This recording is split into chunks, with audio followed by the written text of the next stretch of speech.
So the question today is $29 or 29 cents. On the left, we have a reproduction window switch bezel. I forget how they actually word it, but anyway, power windows go here, door lock, window lock. This is for your power mirrors. Well, you can see it here. This cost me $29 from Prime MR2, which is an amazing source outlet for MR2 parts. I love dealing with them. Great people there.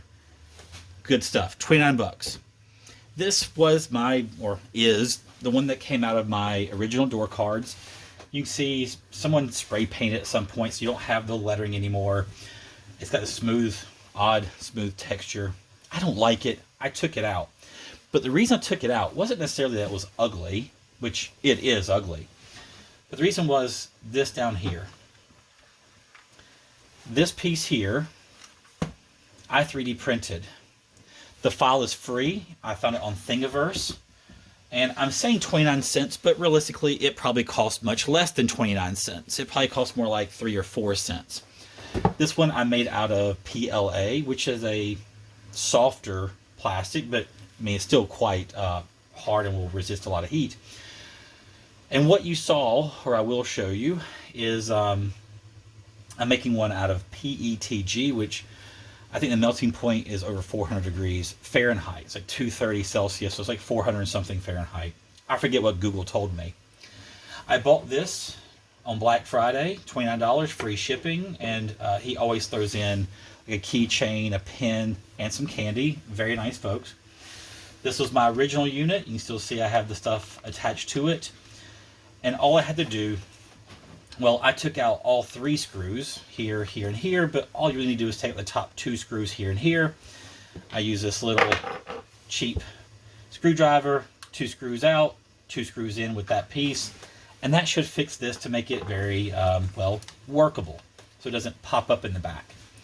3D printing is a really cool thing. This is my second 3D printer that I've had.